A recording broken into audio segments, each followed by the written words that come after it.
Bienvenue à la table du Seigneur. Ouais. Merci Anne, que le Seigneur te bénisse. Amen. Et comme le bon papa. Yeah. Ok. On va prendre dans le livre de Jean, donc Évangile de Jean, chapitre 1er. Donc Jean chapitre 1. Et on va commencer à partir du premier verset. Voici ce que les Écritures disent.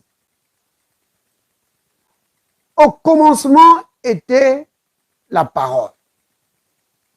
Et la parole était avec Dieu. Et la parole était Dieu. Elle était au commencement avec Dieu. Toutes choses ont été faites par elle, donc par la parole. Et rien de ce qui a été fait n'a été fait sans elle. Tu entends ça? Donc, tout a été créé par la parole de Dieu. C'est la parole de Dieu qui a créé toutes choses. Cette information que la Bible nous donne, c'est une information capitale. C'est une information capitale. Pourquoi? Parce que ça veut dire que si tu as accès à la parole, tu as accès à l'élément, je ne sais même pas comment appeler ça, mais disons c'est la personne, parce que la parole c'est la personne, c'est une personne. La parole de Dieu, ce n'est pas une chose. Comme on a lu tout à l'heure, que la parole était avec Dieu et cette parole était Dieu lui-même. Donc la parole a une personnalité, c'est une personne. Et cette parole, si tu lis dans plus bas, au verset 14, cette parole a pris une forme humaine. Oui. Cette parole s'est faite un corps de chair et est venue habiter parmi nous. Donc, la parole des hommes, c'est comme maintenant je parle. Donc vous entendez ma voix. On dit que c'est sa parole. Mais la parole de Dieu, ce n'est pas juste une voix. La parole de Dieu, c'est une personne. Oui. Vous voyez? Mais non, la parole peut prendre plusieurs formes. La parole peut prendre plusieurs formes. Comme par exemple, ce que nous avons sous forme écrite. C'est la parole de Dieu aussi, la Bible. Donc la parole peut prendre plusieurs formes. Maintenant, cette parole qui était au commencement, qui était Dieu lui-même, c'est cette parole qui a créé toutes choses. Dans le livre des Hébreux, nous voyons un autre texte qui fait allusion à cela. Hébreux chapitre 11. Dans Hébreux chapitre 11, la Bible dit ceci. Hébreux 11 au verset 3, il est dit, c'est par la foi que nous reconnaissons que le monde a été formé par la parole de Dieu. En sorte que ce qu'on voit n'a pas été fait des choses visibles. Vous entendez ça? Donc, ce texte d'Hébreux 11, verset 3, nous dit que les choses visibles viennent de l'invisible. Ça a été généré, créé, façonné, produit par la parole de Dieu. C'est la parole de Dieu qui a enfanté les choses visibles. Donc, y compris nous-mêmes. Vous comprenez ça? La parole de Dieu a créé toutes choses. C'est merveilleux ça. Donc, j'en dis que rien que ce qui existe n'a été fait sans elle. Autrement dit, tout a été créé par la parole. Tout. C'est la parole qui a produit toute chose. Bien aimé, c'est capital de comprendre ça. Il ne faut pas juste recevoir ça comme une information historique, comme une information qu'on te donne pour te raconter l'histoire de la création. Bien sûr, ça te renseigne sur l'histoire de la création. Mais il faut voir plus que cela. Parce qu'il y a plus que cela dans ce passage. Puisque la parole a créé toute chose, ça veut dire que la parole de Dieu, c'est la solution à toute situation que tu rencontres dans ta vie. Vous voyez? Parce que la parole est capable de faire tout. La parole de Dieu peut tout faire. Il n'y a pas quelque chose que la parole de Dieu ne peut pas faire. La parole de Dieu peut tout faire. Parce qu'elle a généré tout. Parce qu'elle a produit tout. Donc la parole peut tout faire. Alors puisque Dieu nous a donné sa parole, si tu apprends à mettre cette parole en œuvre, à la mettre en pratique, si tu sais comment utiliser ta foi pour faire fonctionner cette parole, oh bien-aimé, peu importe les situations, tu vas toujours vaincre. Peu importe les situations, tu vas toujours trouver une solution. Maintenant, bien-aimé, la parole de Dieu n'est rien sans le Saint-Esprit. Vous comprenez, hein? Sans le Saint-Esprit, la parole, c'est juste du bruit ou c'est juste des écrits. Vous comprenez ça?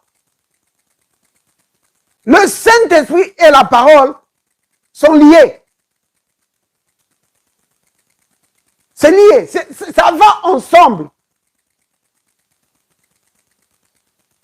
Parce que Dieu veille sur sa parole pour l'exécuter. Ça, c'est dans Jérémie chapitre 1, verset 11. Dieu veille sur sa parole pour l'exécuter. Vous comprenez? Donc, c'est vraiment lié. Dieu et sa parole, c'est la même chose.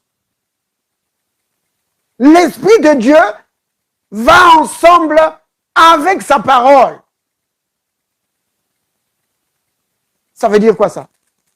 Ça veut dire que si tu veux avoir une compréhension profonde de la parole, tu as besoin d'une communion avec le Saint-Esprit. Vous comprenez, bien aimé? Tu as besoin d'une communion avec le Saint-Esprit pour avoir vraiment une compréhension profonde de la parole. Regardez par exemple ici, dans Éphésiens chapitre 1er. Éphésiens 1, l'apôtre Paul, il écrit aux chrétiens d'Éphèse et il leur dit ce qu'il faisait, les prières qu'il faisait pour eux.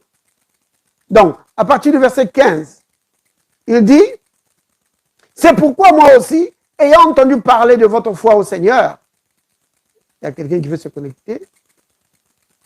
Sœur Thérèse, que le Seigneur te bénisse. Alors, il a dit, c'est pourquoi moi aussi, ayant entendu parler de votre foi au Seigneur Jésus, et de votre charité pour tous les saints, je ne cesse de rendre grâce pour vous, faisant mention de vous dans mes prières. Pourquoi? Afin que le Dieu de notre Seigneur Jésus-Christ, le Père de gloire, vous donne un esprit de sagesse et de révélation dans sa connaissance. Vous voyez? L'esprit de sagesse et de révélation ici, dont l'apôtre Paul parle, c'est le Saint-Esprit. Donc, le Saint-Esprit, c'est l'esprit de sagesse et de révélation.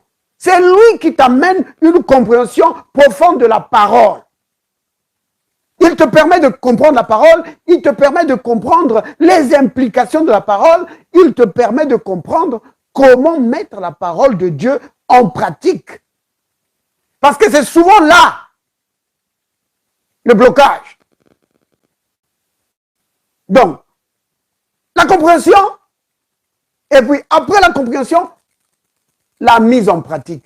Comment mettre la parole de Dieu en pratique? Parfois on dit, oh bien-aimé, saisis-toi de la parole. Oui, mais comment? Je fais comment? Vous voyez? Parfois on ne la comprend pas d'abord. Et après, comment la mettre en pratique? Et le Saint-Esprit, qui est l'esprit de sagesse et de révélation, c'est lui qui amène ça. Il vient illuminer ton esprit. Ce que l'apôtre Paul appelle ici au verset 18, qu'il appelle les yeux de ton cœur. Il vient illuminer ton esprit pour que tu comprennes la parole, pour que tu comprennes comment la mettre en pratique. Alors, quand tu sais comment mettre la parole de Dieu en pratique, alors tu as vraiment là la solution au problème auquel tu es confronté. Donc, Dieu a créé toutes choses par sa parole. La parole de Dieu a créé toutes choses. Alors, la parole de Dieu, c'est vraiment la solution à tous les défis que tu as dans ta vie. Tous les défis, tout. Tu peux remporter la victoire devant tous les défis de la vie.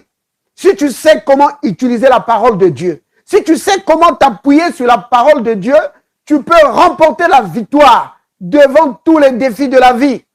Tout. Vous comprenez? C'est vraiment capital, bien-aimé, de comprendre ça. Savoir s'appuyer sur la parole. La parole amène, vous le savez, n'est-ce pas, que c'est la parole de Dieu qui produit la foi et qui édifie la foi. Donc la parole produit la foi et édifie la foi, soutient la foi. Oui. C'est capital. Là, je suis en train de citer, pas littéralement, mais je suis en train de me référer à Romains chapitre 10, verset 17. La Bible dit que la foi vient de ce qu'on entend. Et ce qu'on entend vient de la parole de Christ. Vous comprenez? Donc tu as besoin vraiment de te plonger dans la parole, dans la méditation de la parole. Regardez, de toute façon, ce que je vous dis, hein, on va le voir. Prenons dans l'Ancien Testament, dans le livre de Josué. Parce que ça semble être quelque chose de nouveau, mais ce n'est pas quelque chose de nouveau. Tout est dans la parole. Si vous prenez dans le livre de Josué, donc c'est Josué chapitre 1. C'est un passage qui est très connu. Josué 1. Donc, verset 8. Ça, c'est Dieu qui est en train de parler à Josué. Dieu parle à Josué et lui donne la clé du succès. Vous voyez? Regardez. Il dit que ce livre de la loi ne s'éloigne point de ta bouche.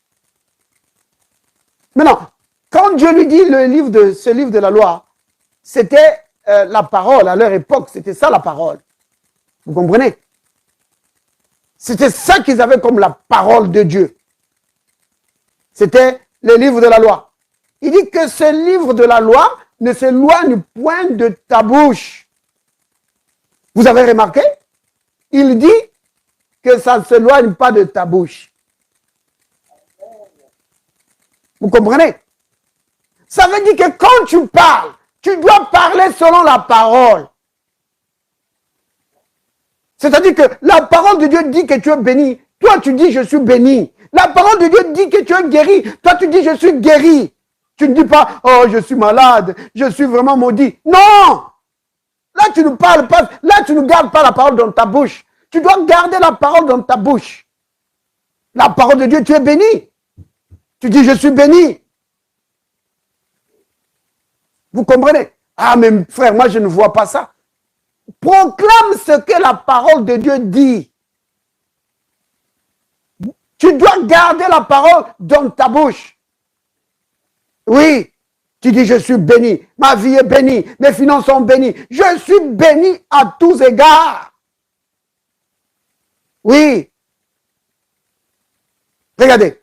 Alors, il dit que ce livre de la loi ne s'éloigne point de ta bouche.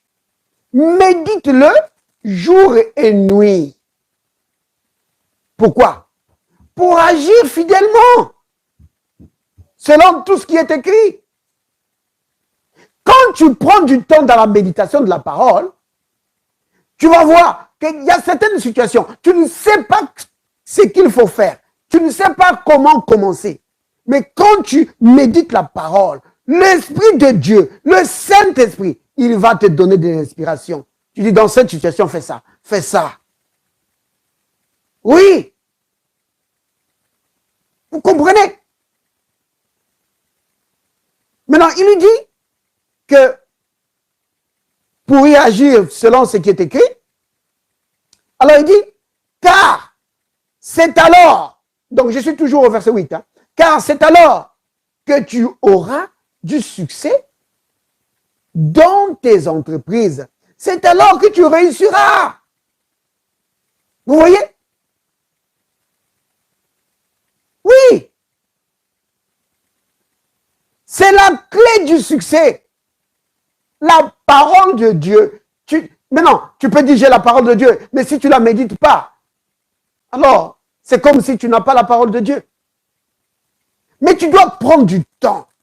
Tu dois, ton domaine, vraiment, comment je peux dire ça? J'allais dire, comment utiliser une expression mathématique, ton domaine de définition. Mais ton habitation, ta demeure, ça doit être dans la parole.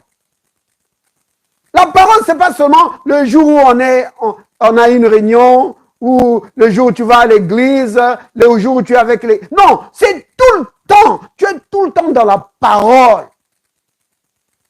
Oui, tes pensées sont dans la parole.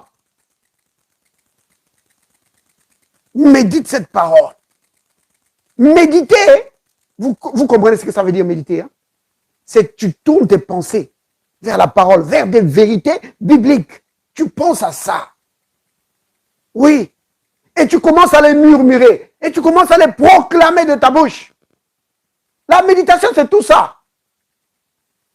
C'est penser sur la parole. C'est murmurer la parole. C'est proclamer la parole. Il dit que si tu fais ça, tu auras du succès dans ce que tu vas faire, dans tes entreprises. Vous comprenez? Et cette vérité, David aussi l'exprime dans le psaume. C'est un psaume aussi qui est très connu, le psaume 1. David l'exprime aussi, il dit, heureux l'homme. Donc, psaume 1, verset 1. Heureux l'homme qui ne marche pas selon le conseil des méchants, qui ne s'arrête pas sur la voie des pécheurs, et qui ne s'assied pas en compagnie des moqueurs, mais qui trouve son plaisir dans la loi de l'Éternel, dans la parole de Dieu, et qui la médite. Donc, tu peux te réjouir de la parole, mais si tu ne prends pas le temps de méditer la parole, bien aimé, la méditation de la parole, c'est capital. Tu dois prendre du temps. Donc, méditer la parole, c'est lire, c'est vrai, mais c'est plus que lire. Comme je l'ai dit tout à l'heure, tu dois penser à ce que tu dis. Jusqu'à ce que la parole de Dieu commence à produire des images. Oui, parce que la parole de Dieu va activer ton imagination. Donc, quand on parle de bénédictions, que Dieu t'a béni de toutes sortes de bénédictions. Donc, tu te vois béni. Oui, là où tu échouais, tu te vois en train de réussir. Oui. Si tu n'avais pas de maison, tu te vois dans une maison. Oui. Si tu n'as pas une bonne santé, tu te vois jouir d'une bonne santé. Vous comprenez, bien-aimé? Tu médites sur la parole. Alors, il médite sur la parole de Dieu jour et nuit. Alors, au verset 3, il est comme un arbre planté près d'un courant d'eau, qui donne son fruit en sa saison, et dont le feuillage ne se flétrit point. Regardez maintenant ça. Tout ce qu'il fait, lui réussit. Vous voyez? Donc, la parole de Dieu, c'est vraiment la solution à tous les défis de ta vie. Oui, bien-aimé. Parce que la parole de Dieu va alimenter ta foi. Tu vois? Ça va alimenter ta foi. Ça va la fortifier. Ça va la rendre robuste. Et ta foi, une fois fortifiée, va t'amener de triomphe en triomphe. De triomphe en triomphe. Parce que la Bible dit, dans 1 Jean 5, verset 4, que la victoire qui triomphe du monde, qui triomphe devant les circonstances de la vie, c'est notre foi.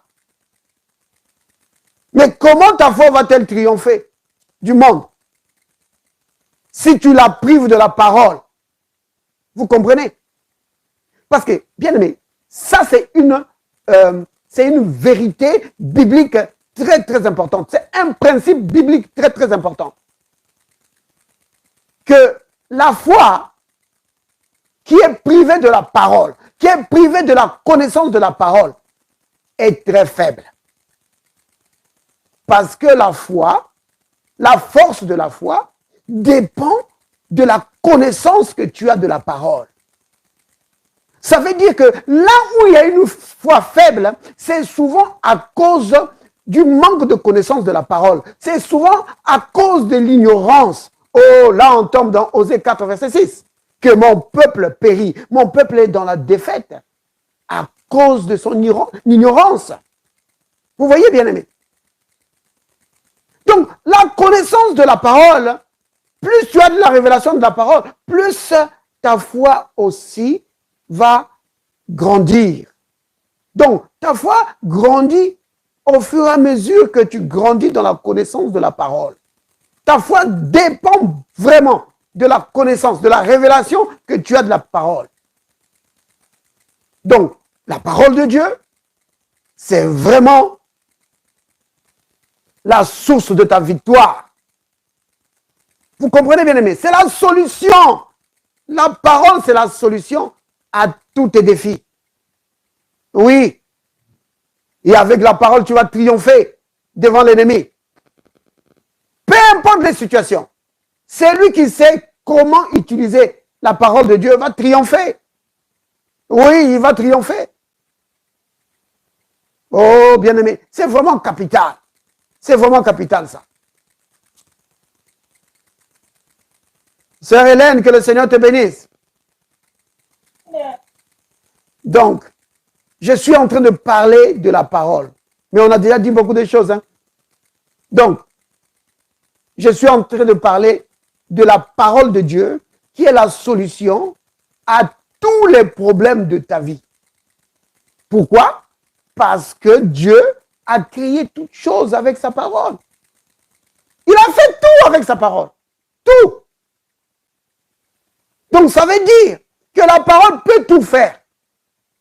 Il n'y a pas une solution, une situation de ta vie que la parole ne va pas pouvoir résoudre. Si tu sais comment utiliser la parole, ben tu vas résoudre toutes les situations.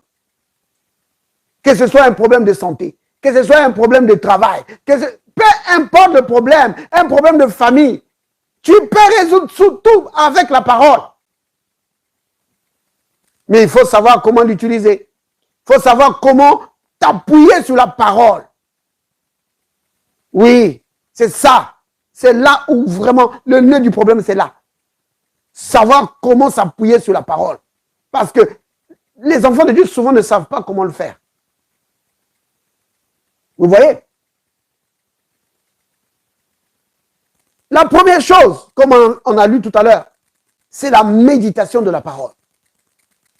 Parce que quand tu médites la parole, tu vas voir que cette parole va être un dépôt dans ton esprit. Et le Saint-Esprit va prendre cette même parole et vis-à-vis d'un problème, il va rendre cette parole vivante pour toi. Tu vois? Il va prendre une parole, par exemple une parole sur la guérison. Lui parler, mais celui duquel vous avez été guéri. Ça, c'est 1 Pierre 2, verset 24. Cette parole va être tellement vivante pour toi que tu vas t'appuyer dessus. Et en t'appuyant dessus, tu vas triompher devant la maladie. Vous voyez, bien-aimés? C'est capital. Regardez, on va lire un dernier passage. Et puis, je vais m'arrêter et on va prier. Si nous prenons le psaume, le psaume 107. Prenons le psaume 107. Vous allez voir que le Seigneur, il fait tout, vraiment tout, avec sa parole. Donc, dans le psaume 107, c'est un psaume c'est un passage que vous connaissez certainement, parce que c'est un passage très connu. Mais je vais commencer, non, on doit lire le verset 20, mais je vais commencer bien avant, comme ça dans le contexte. Regardez, je vais commencer au verset 17. Donc, psaume 107, verset 17. Les insensés, remarquez ça, les insensés. L'insensé, c'est celui qui dit qu'il n'y a pas de Dieu. Donc, il rejette Dieu, il rejette la parole de Dieu, tu veux lui parler de Dieu, il rejette tout. Et à cause de sa conduite coupable et de ses iniquités, de ses péchés, ils seront malheureux. Oui, ils seront malheureux, ils tombent dans les pièges du diable.